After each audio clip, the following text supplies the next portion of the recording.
This video is brought to you by John Robson Guitar Tuition. If you enjoy the content, please consider supporting the channel by enrolling on a course, purchasing some guitar lessons or a t-shirt, or you can join my Patreon. Now, on with the show. Hello chaps, welcome once again to John Robson Guitar Tuition. As always, and especially at the moment, I do hope you're well. And before we kick off today, I just want to say a massive thank you to everybody who sent messages of support over my dog being very poorly. He's on the mend now. He's back home from the veterinary hospital and he's getting back to his old self every day. So thank you everybody who's messaged me in support for that. It's really, really appreciated. Now then, this is another one of these kind of list videos that you lot seem to like, so I'm going to keep on making them. Basically, I've talked about great albums, I've talked about great live gigs, I've talked about, not exactly unknown albums, but sleeper albums. I've talked about great guitar solos. So today, we're going to talk about 10, not 5 as usual, but 10 great guitar tones. These are, as far as I'm concerned, some of the best guitar tones ever committed to record. So let's get cracking with the first one, which is Gary Moore, or Pretty Woman. Okay, then asking me to pick my favourite Gary Moore guitar tone is a little bit like asking me to pick my favourite item off the Curry House menu. I'll take everything, thank you very much. But I got to tell you, the one album where I was just as much blown away by the tone that he got as I was by his playing was Still Got the Blues. And for me, the standout track from this album has to be Oh Pretty Woman. It's a Gibson Les Paul into a Marshall JTM 45 with nothing else in the mix other than I think he used a Marshall Governor pedal on it as well, just to give it that extra push over the edge. And what a tone it is. I remember reading an interview with Kirk Hammett in Guitarist magazine just shortly after the Black album had come out, and Kirk was saying, we were trying to get that sort of Gary Moore tone that he had on Oh Pretty Woman, and then went on to describe the lengths that they went to, all kinds of effects units and preamps and racks and stuff. And then Gary was interviewed in the same magazine not long thereafter, and he said, I don't know why they just didn't use a Les Paul and a Marshall. That's how I did it. So, Gary Moore, Oh Pretty Woman. Next.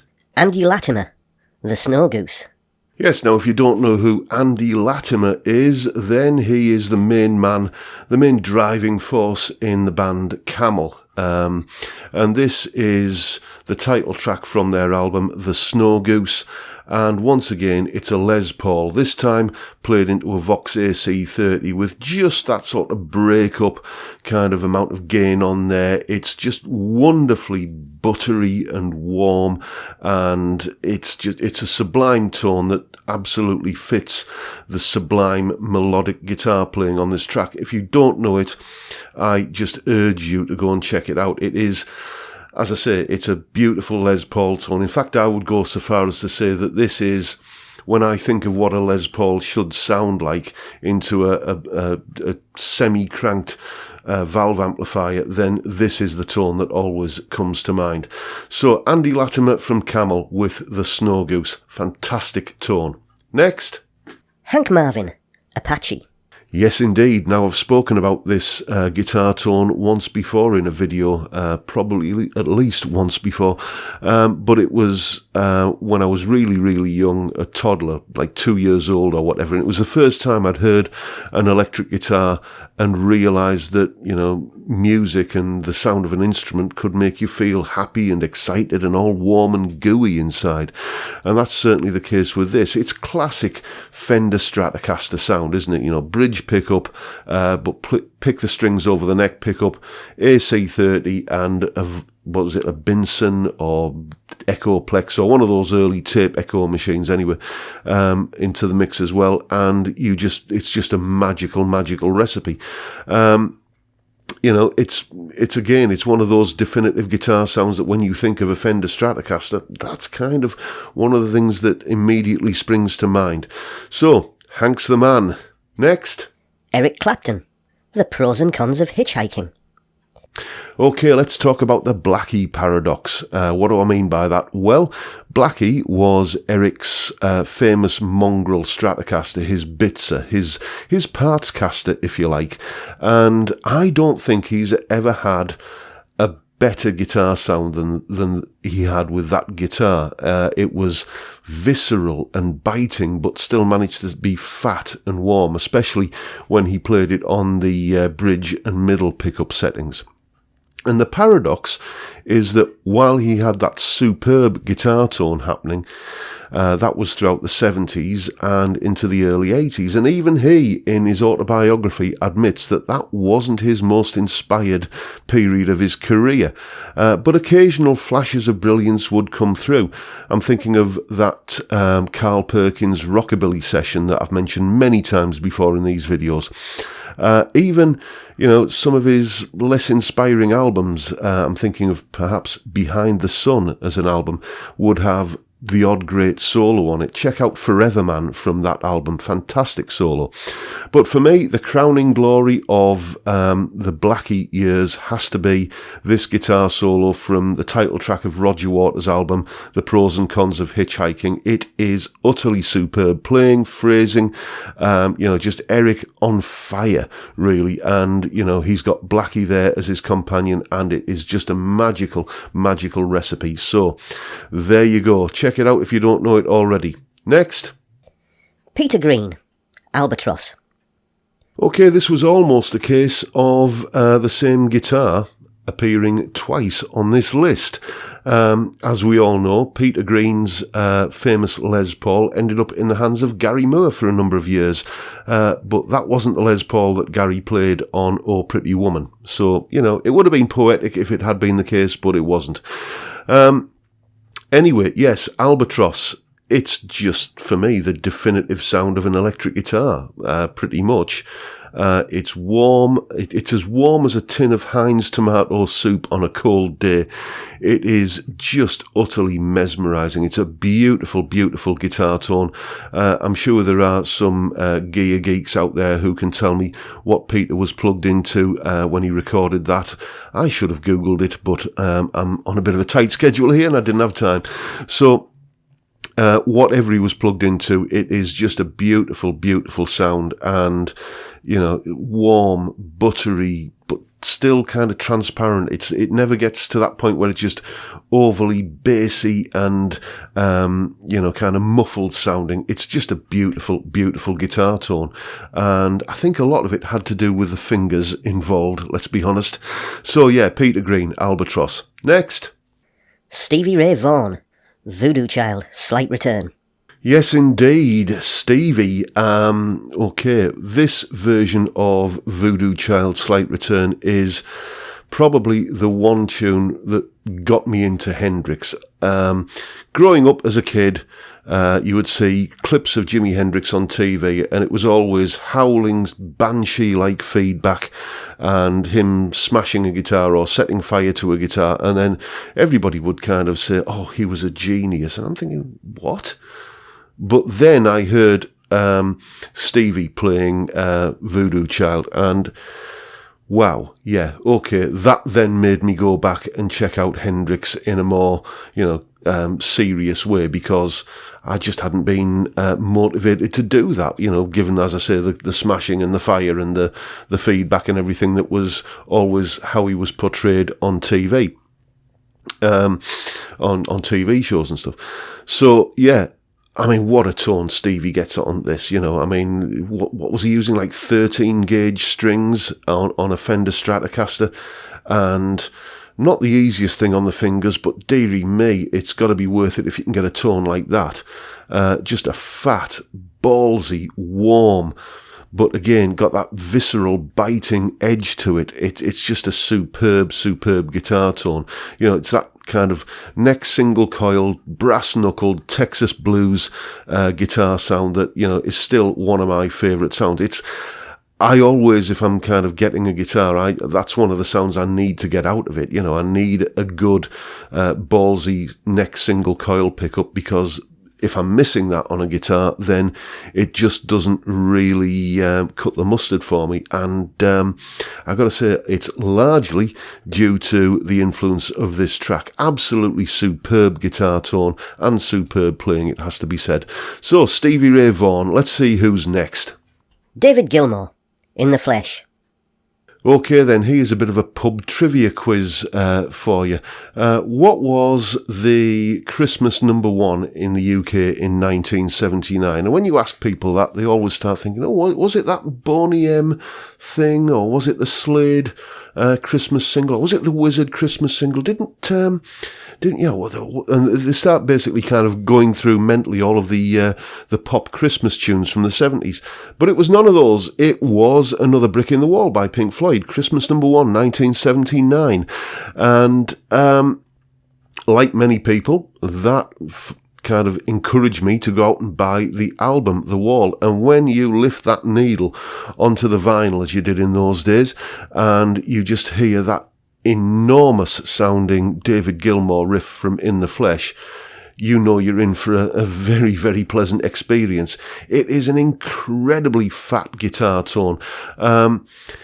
Now, I'm not sure, but I think he played it on a Strat. But, everybody thinks that, or a lot of people think that he played the Another Brick in the Wall solo on a Strat, but that was actually on a P90 equipped Les Paul. I'm going to stick my neck out here and say I think it sounds like it's being played on a Strat, but what a Strat sound, It's big, it's ballsy, it's fat, it's just a huge, huge rock guitar tone, and, what can I tell you? It's just an immense guitar tone, and that's why it's on this list. So, David Gilmour's tone from In the Flesh. Next. Roy Buchanan, Sweet Dreams. Right, we're into the Telecaster section of the video now. What can I tell you about this that you don't already know? It is just an immense guitar sound, isn't it? It's just, again, I've spoken in a few of these examples about, this is the definitive way that a Les Paul should sound, or this is the definitive way that a Strat should sound. Well, for me, you don't get much more of a textbook example of how a Telecaster should sound than you do on this track. It is absolutely immense. It completely blows out of the water that thing that many people still seem to think, which is that Telecasters are really thin and weedy and scratchy and, and very trebly sounding. Well, yeah, they do have a good treble response, but listen to the tone that Roy gets on this track. It is absolutely singing a beautiful, beautiful guitar tone. As I say, a Telecaster at its best. And speaking of Telecasters at their best, there's another one on the list, which is Danny Gatton, Elmira Street Boogie. Indeed, Danny Gatton, Elmira Street Boogie. Now, where did I first hear this? Well, back in, I think, the early 90s, it might have been the late 80s, or whenever the album came out anyway. It was a new release, is the point I'm making at the time. There used to be a show on BBC Radio 1 on a Saturday afternoon where they kind of shovelled out all of the usual top 40 pap and played real music, played proper music, I think it was either Richard Skinner or Johnny Walker that used to host this show. And he played this amazing, amazing rockabilly guitar thing, and then announced like 4 or 5 records later, as DJs tend to do. And that was Danny Gatton with Elmira Street Boogie from the album 88 Elmira Street. So straight away, like a shot, I was out the door, down to my local Alan Fernley's record shop on Linthorpe Road in Middlesbrough. Any other Teesside lads remember that one? And of course they didn't have it in, so I ordered it, and what an album, what a fantastic album. But the guitar tone that he gets on this particular track for me is just absolutely stellar. Again, textbook Telecaster sound, a little bit of slapback delay, fantastic rockabilly guitar tone.